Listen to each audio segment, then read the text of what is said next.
بسم اللہ الرحمن الرحیم۔ دوستو، مسجد اللہ تبارک و تعالیٰ کا گھر ہے اور اللہ کے گھر کا ادب کرنا ہر مسلمان کے لیے انتہائی ضروری ہے، اور اس کے آداب میں سے ایک ادب یہ ہے کہ ہم اللہ کے گھر کے اندر بدبو والا منہ لے کر داخل نہ ہوں،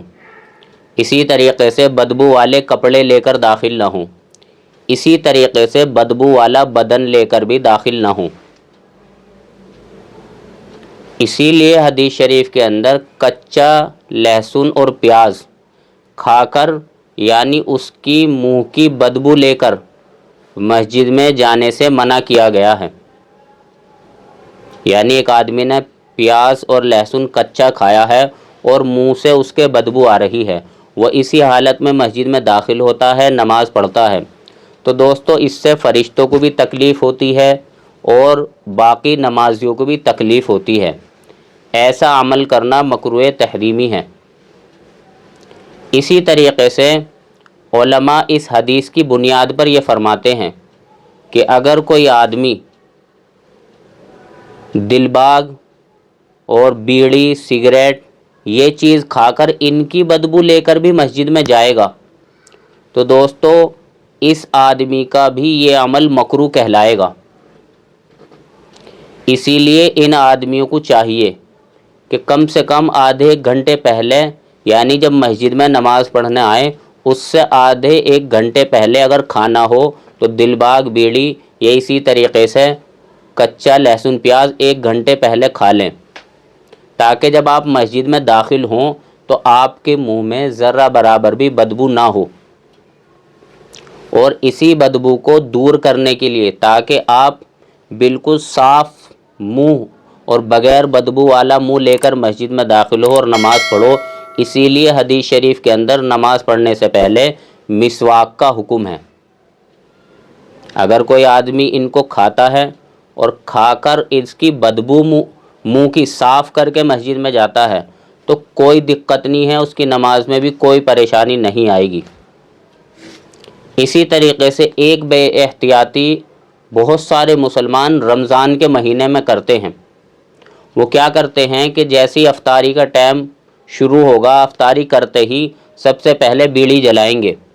اور مسجد کے دروازے تک آتے آتے بیڑی کو پورا کریں گے اور پھینک دیں گے، اور ایسے ہی جلدی جلدی وضو کر کے نماز میں شریک ہو جائیں گے۔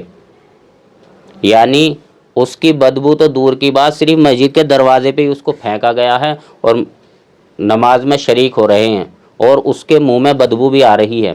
اسی طریقے سے بہت سارے لوگ کیا کرتے ہیں، افطاری کھاتے ہی فوراً دل باغ کھائیں گے اور کلی کریں گے اور مسجد میں آ جائیں گے۔ تو دوستو یہ عمل بھی بے انتہا برا ہے، یہ عمل بھی مکروہ ہے۔ البتہ اگر کوئی آدمی، ایسے آدمیوں کو رمضان کے مہینے میں یہ چاہیے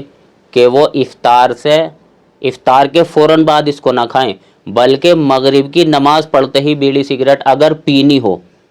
ویسے تو اس کا پینا بھی جائز نہیں ہے، مکروہ ہے، لیکن اگر پینا ہو تو آپ حضرات نماز مغرب کی پڑھ لیں، اس کے بعد ان چیزوں کا استعمال کریں، اور پھر عشاء سے آدھے گھنٹے پہلے ہی ان چیزوں کا استعمال کر لیں۔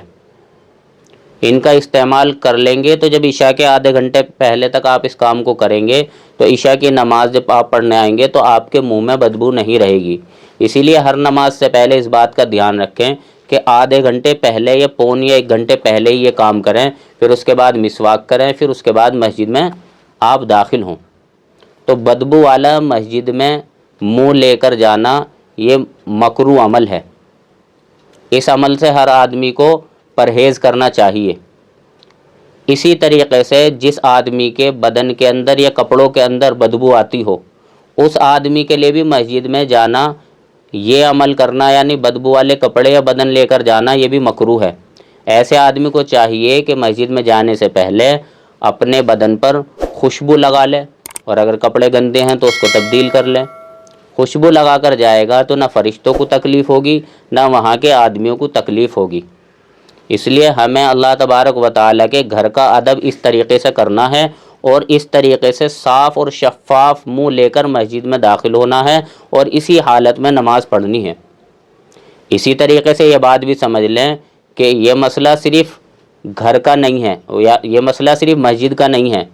یعنی اگر آپ گھر میں بھی نماز پڑھیں گے تب بھی آپ کو نماز پڑھنے سے پہلے اپنا منہ صاف ہی رکھ کر نماز پڑھنا ہے۔ اسی طریقے سے عورتیں بھی یہ بات سمجھ لیں کہ اگر عورتیں نماز پڑھ رہی ہیں گھر کے اندر تو نماز سے فوراً پہلے ہی کچا پیاز اور لہسن نہ کھائیں۔ اسی لیے بات بھی سمجھ لیں کہ عورتیں منہ صاف کر کے جب نماز پڑھیں، اور یہ بات بھی سمجھیں جس طریقے سے مردوں کے لیے مسواک کرنا سنت ہے، اسی طریقے سے عورتوں کے لیے بھی نماز سے پہلے مسواک کرنا سنت ہے، تاکہ ہم اللہ تبارک و تعالیٰ کے جب روبرو کھڑے ہوں تو ہمارے منہ سے بدبو نہ آ رہی ہو۔